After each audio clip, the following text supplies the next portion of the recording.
ذرا اس کی بھی خبر لیجیے گا ذرا. اس وقت بھی ساز باز میں ہے, چیک وصول کر رہی ہے, اس وقت بھی یہی کر رہی ہے, بوٹ پالش کر رہی ہے, اس وقت بھی یہی کر رہی ہے.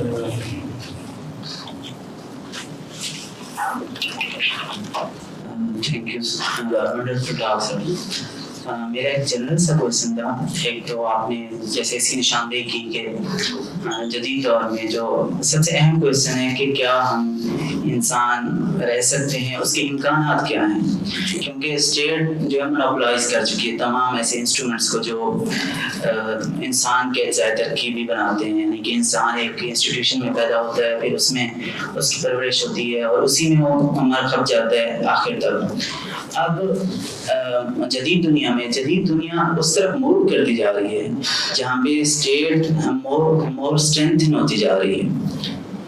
ہمارا جو بھی سیاسی عمل, جو بھی طاقت حاصل کرنے کا عمل ہے, وہ ابھی تک تاریخی طور پہ وہ اس پروسیس میں کھپ جاتا ہے کہ اسٹیٹ کو مزید اسٹرینتھن بنا دیتا ہے. یہ پاکستان میں بھی ہم ایکسپیرینس دیکھ رہے ہیں کہ نئی فورسز بن رہی ہیں, نئی عدالتیں بن رہی ہیں, اور پوری دنیا میں بھی ایسا ہو رہا ہے. تو اسٹیٹ جو یہ ویسے ایک جنرل کویسچن ہے کہ یعنی کہ ایجنسی اور اسٹرکچر کا انسان ہونے یا مسلمان رہ پانے کا جو امکان ہے, اس کو آپ کس طرح سے دیکھتے ہیں کہ ہم اس طرف موو کرتے جا رہے ہیں جہاں بھی ہم کو ایسی موومنٹ جو تاریخی طور پہ چلی ہے وہ الٹا اسٹیٹ کے ہی اس میں پروسیس میں کھپ جاتی ہے. ایک تو یہ اس پہ تھوڑی سی روشنی ڈالیں, اور دوسرا کویسچن جیسے اوکے تھینک یو. جی بہت شکریہ. دیکھیں اس میں گزارش ہے کہ آپ نے جو ماڈرن اسٹیٹ کے بارے میں جو بات کی ہے اس سے تو میں 100% متفق ہوں. اس میں ایک اور پہلو کو بھی ہمیں دیکھنا چاہیے کہ جو ماڈرن اسٹرکچرز آف پاور ہیں نمبر 1, اور modern structures of social organisation ہے number 2, modern structures of capital جو بھی ایگزسٹ کرتے ہیں, ان کے ہوتے ہوئے کسی انسانی معاشرت کا سوال پیدا نہیں ہو سکتا. یہ پاسبل نہیں. یعنی اگر ہم ان پاور سٹرکچر کو سمجھتے ہیں جس کو ہم دینی معاشرت کہتے ہیں نا, وہ پاسبل نہیں ہو سکتی. ماڈرن اسٹیٹ اور ماڈرن جو کیپٹل سٹرکچرز ہیں ان کے ہوتے ہوئے اگر بطور مسلمان ہم چاہتے ہیں کہ ہم ایک ایسا معاشرہ بنانا چاہتے ہیں جس میں دینی معاشرت ہو اور اس کی پروٹیکشن اسٹیٹ کرے, تو اس کو ہمیں نئے سرے سے کنسیو کرنا ہوگا. ہمارے پاس جتنے بھی ماڈلز ہیں ماڈرن ورلڈ میں سوسائٹی کی آرگنائزیشن کے, وہ سارے بوروڈ ہیں, اس میں ہمارا کوئی آئیڈیا نہیں ہے. Let's be honest to accept this thing. ان کی چیزیں لے کے اس کو اسلامی کہنا یہ بڑا بیڈ ٹیسٹ ہے. It is a bad test کے وائی ڈونٹ یو ایکسیپٹ جو سارا کچھ ہے, ہم نے ابھی سارا کچھ ان سے لیا ہے, ابھی ہم سوچ نہیں سکے, جب سوچ سکیں گے تو پھر ہم اپنی بھی کچھ ہی. لیکن جب ہم نہ کوئی ایجنسی رکھتے ہیں, ہم اتنا شعور بھی شاید نہیں رکھتے کہ جو آئیڈیا جن کا ہے انہیں کو کوئی کریڈٹ دے دیں, اسی کی چلو کوئی کریٹک ڈیولپ کر لیں اسی کو. تو یہ بات ٹھیک ہے کہ اگر ہم جو آپ فرما رہے ہیں کہ ماڈرن اسٹیٹ پاورفل ہوتی جا رہی ہے, وہ ناگزیر ہے اصل میں. یعنی as we go along in history after the emergence of sovereign state, تو آہستہ آہستہ وہ ساری سوسائٹی کو اپروپریٹ کر لیتی ہے اور اپنی گرفت میں لے لیتی ہے. جس کو یورگن ہابرماس لائف ورڈ کہتا ہے, وہ ایسی فکشن ہے, کوئی لائف ورڈ باقی نہیں رہتی. Everything is appropriated by state and underwritten by state and capitalism. وہ جو لائف ورڈ کا ایک ایسی جانسا سے دیا ہے یورگن ہابرماس نے, وہ ایسی فضول ہے.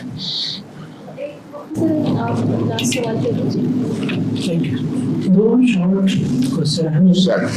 پہلا تو یہ ہے کہ ہم یہاں پہ دیکھتے ہیں اور بکس میں بھی پڑھتے ہیں کہ مسلمانوں کی جو جدوجہد ہے مختلف بنیادوں کے اوپر ہوئی ہے, جس پہ ہم سمجھتے ہیں کہ مذہب کی چھاپ نہیں ہوتی. وہ جو ہے حضرت شیخ الہند یا شاہ اللہ بہت زیلوی یہ پورا فکر رہا ہے, یہاں سے جو ہے نا وہ اسٹارٹ ہوتی ہے. لیکن ان کے اوپر ہم یہ دیکھتے ہیں کہ مذہب کی چھاپ لگا کے اسے سائڈ لائن کر دیا جاتا ہے, ٹھیک ہے, اور سر سید احمد خان کو صرف عقلی حوالے سے جو ہے نا آگے کی طرف لے کے آیا جاتا ہے. لیکن اگر ہم تاریخ میں دیکھیں, تھوڑا سا ڈفرنٹ انداز میں دیکھیں کہ دارالعلوم دیوبند کی جو جدوجہد رہی ہے, ان کی جمعیت علماء ہند کہ جو مین جو لیڈر رہے ہیں جو کہ چاہتے تھے کہ آزاد ہو, ہندوستان آزاد ہو, جس کا بنیادی مرکز یہ تھا, جس کے اوپر حضرت شیخ الہند مولانا محمود حسن رہے ہیں, مولانا قاسم نانوتوی. اور میں یہ سمجھتا ہوں کہ یہ پوری اصل میں چین ہے, اس چین کو توڑا جاتا ہے, اور اس چین کو توڑنے کی وجہ سے جو کنفیوژن پیدا ہو جاتی ہے, سمجھ میں نہیں آتی کہ مسلمانوں کی اسٹرگل کیا رہی ہے. جیسے آپ اذان خان کر رہے تھے کہ اچھا پھر ہمیں پتہ نہیں لگتا کہ وہ چاہتے کیا تھے. تو میں یہ سمجھتا ہوں کہ کوئی بھی اسٹرگل ہوتی ہے وہ تو اصل میں ایک آئیڈیا کی بنیاد کے اوپر ہوتی ہے. کسی بھی تحریک کے پیچھے کا نظریہ ہوتا ہے, اس نظریے کے اوپر اسٹرگل ہوتی ہے, نظریے کے بغیر اسٹرگل نہیں ہو سکتی. ٹھیک ہے, تو جمعیت علماء ہند کی اسٹرگل ہے, یا دارالعلوم دیوبند کی اسٹرگل ہے, اور ایون کی علی گڑھ کی جو اسٹرگل ہے. آپ دیکھیں گے مولانا محمود حسن کے زمانے میں حضرت شیخ الہند مولانا محمود حسن نے اپنی جو دستار تھی وہ مولانا محمد جوہر کے سر پہ رکھی تھی کہ آج ہم جو ہے وہ دارالعلوم دیوبند کو اور علی گڑھ کو ایک کرنا چاہتے ہیں, تاکہ یہ جو ملا اور مسٹر کی تقسیم جو انگریز نے پیدا کی ہے اس کو ہم پارٹ ڈالیں, اس کو ختم کر دیں, اور جو ہے وہ ہندوستان کو آزاد کروانے کی سب مل کے جدوجہد کریں. اور کانگریس نے سب نے جو ہے وہ جدوجہد کی ہے, مین جو ان کے لیڈرز رہے. اس کو تھوڑا آپ ذہن خیال کیجیے. اور دوسرا سوال یہ ہے کہ ابھی جو پاکستان کا جو پرابلم ہے وہ آپ سمجھتے ہیں کہ کیا ہے, کولونیل ایرا کو سامنے رکھتے ہوئے, کہ میں یہ سمجھتا ہوں کہ پاکستان اسٹل اسی دور کی اگلے سلسلے کی کڑی ہے. تو آج کے نوجوان کو کیا کرنا چاہیے؟ آیا کہ وہ ایسی سیاسی پارٹیز کی طرف بھاگتا رہے, یہ ہے کہ وہ کوئی نظریہ کوئی سوچ رکھے اور اس کے اوپر اپنی پولیٹیکل اسٹرگل شروع کرے. جیسے کہ آپ کہہ رہے تھے کہ ایسی کوئی شخصیت ہے جس پہ جو ہے وہ کھڑا ہوا جا سکتا ہے, جس کے پاس ایسی تھاٹ ہے. میں سمجھتا ہوں کہ مولانا عبداللہ سندھی کی جو اسٹرگل ہے کہ کانگریس کا جو منشور تھا, کانگریس نے جو کام کیا, اس سے پہلے مولانا عبداللہ سندھی نے سرور راجی منشور کے نام سے جو ہے ہمارے سامنے ایک منشور پیش کیا. تو اس پہ تھوڑا سا اظہار خیال کیجیے. Thank you.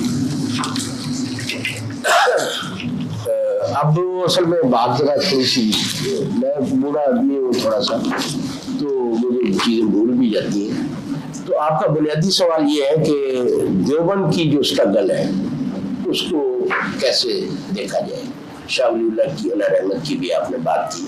بہرحال علماء کے بارے میں بات بڑے احتیاط سے کرنی چاہیے, حالات خراب ہیں. ایک پاکستان کے حوالے سے بھی آپ نے بات کی.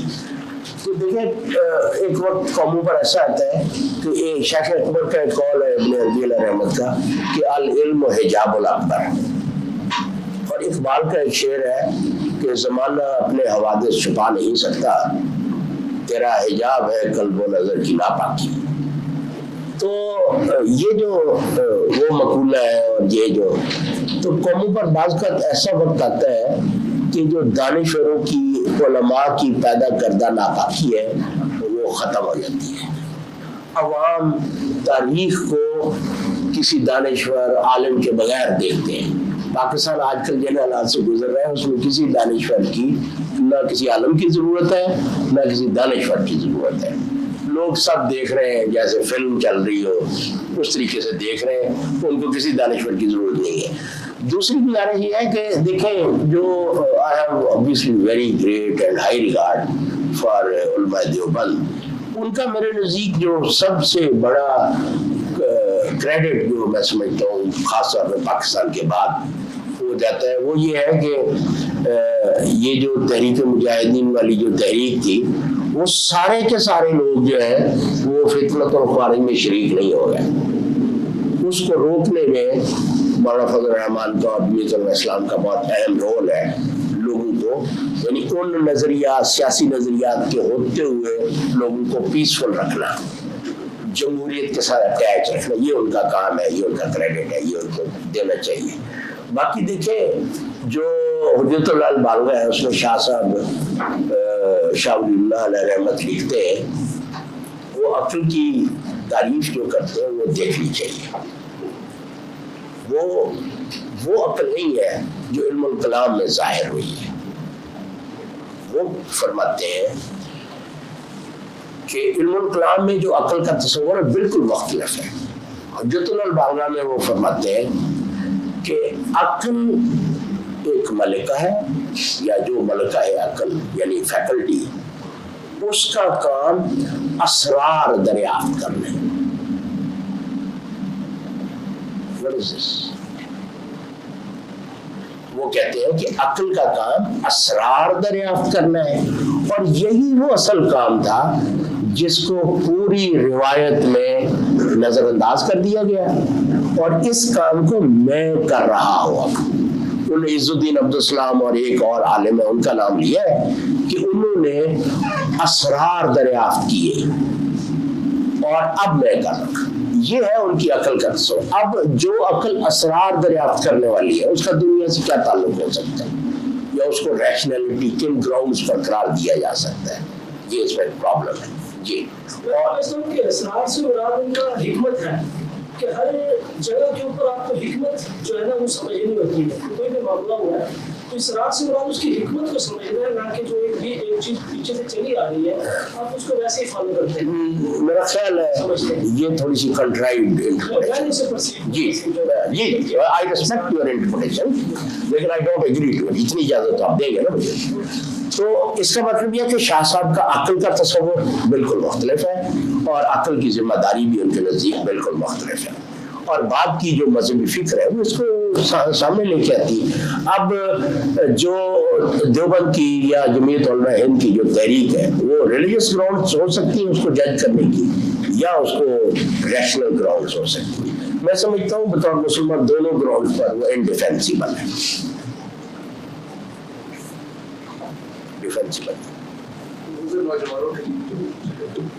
پاکستان کے بارے میں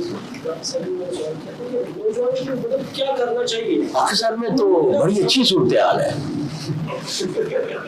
نہیں آپ دیکھیں نا کہ اس وقت پاور اپنے آپ کو یا پولیٹیکل پاور یا اسٹیٹ پاور یا واٹ ایور صرف پاور کا لفظ استعمال کرتے ہیں وہ اس وقت اپنے آپ کو میڈیٹ کر رہی ہے.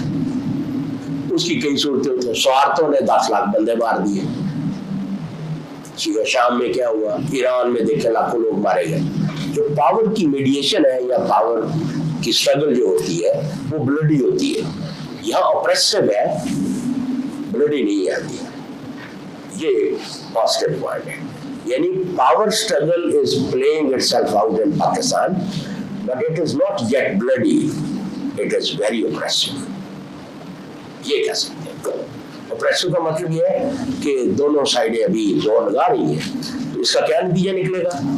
تو یہ پاکستان کا جو خاص پولیٹیکل کلچر ہے اس کے اندر رہتے ہوئے یعنی ایران جیسی صورتحال پیدا نہیں ہوئی, سوارتو جیسی صورتحال پیدا نہیں ہوئی, سوڈان جیسی صورتحال پیدا نہیں ہوئی, شام جیسی صورتحال پیدا نہیں ہوئی, سعودی عرب جیسی صورتحال پیدا نہیں ہوئی, مصر جیسی صورتحال پیدا نہیں ہوئی. ایک بالکل یونیک سچویشن ہے اس وقت کہ the way power is playing itself out. اس کا کیا نتیجہ نکلے گا I don't. مجھے نہیں پتا. جی سر بہت شکریہ آپ کا اور آپ سب کے سوالات